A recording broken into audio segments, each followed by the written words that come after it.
Recently, I've gotten a lot of questions from my students about how to begin writing melodies. I always feel like there's so much we do by osmosis. And I've always been very intrigued with melody and listening to melodies and listening to a lot of people who write great songs and write beautiful melodies, like Carly Simon and the Beatles and folks that I grew up with, right?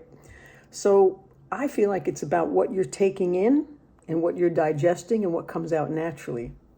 I also had a lot of practice working with a friend who loved to write poems and hoped they would be turned into lyrics or they would become lyrics.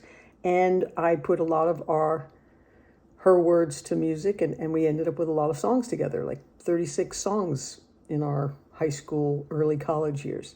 So I had a lot of practice working with a finished lyric, which is a fantastic gift, isn't it?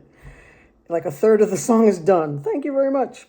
She also gave me poetic license to move things around sentence-wise when things might have felt a little awkward. I could put the beginning at the end and the end at the beginning, and whatever felt like it had more singableness to it. I watched an early show with Dick Cavett and Sammy Cahn and Paul Simon when I was in high school, and it blew me away because they were talking about songwriting, and there was their process, right? So Paul Simon plays things over and over and over again like so many of us do, and he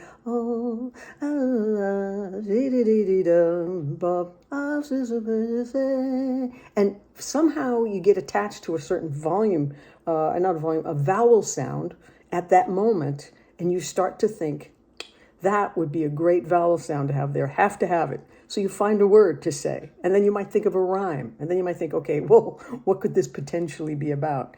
And you piece it together like a puzzle this way. Sometimes, in the case of a friend of mine writing those lyrics, I had a finished lyric. So Sammy Cahn, also on that show, was talking about the song has to have singability. And I always come back to Stevie Wonder because he's like one of the best melody guys and fantastic singability, incredible groove, incredible soul, incredible heart. Nothing wrong with anything that Stevie Wonder does, pretty much, right? So also having the fantastic opportunity to grow up with his music all over the radio when I was a kid, I felt like every time one of his songs came on the radio, it was so inviting, so infectious that it drew me in, and I had to sing along even if I didn't know any of the words because it was the first time I heard it. You just felt the invitation and the swooping up off your feet into this magical place of Stevie Wonder. So singability to me is the strong and weak beats from every word we may use, because words are rhythms. They have built-in syllables in there that dictate rhythms. And I don't like too many lyrics that are too bunched together, and I don't like holding on to very small words that are insignificant with a big fat whole note, like I and so. I mean, some of those just seem boring to me. So more in terms of like a Cole Porter thing or a Sammy Cahn thing, I would think in terms of more say it in some way that sounds like an interesting melody. And really any sentence can be given a melody. You can put anything to music. So just experiment with that and make sure that you're not thinking about it too critically. It's a lot more fun and a lot easier if you just let your mind wander and go with whatever you like. You don't even have to think in terms of scales or anything to do with music theory or music harmony. Every time we speak, there's a melody to what we're using. We're octavating, we're creating a melody every time we use our own language and speak the way we speak. So think in terms of something interesting, and it's got to have a nice shape and it's got to be memorable. That's what they say. But that could happen naturally too. Like anything that becomes part of the culture is pretty catchy, right? You remember Steve Martin with, well, excuse me, right?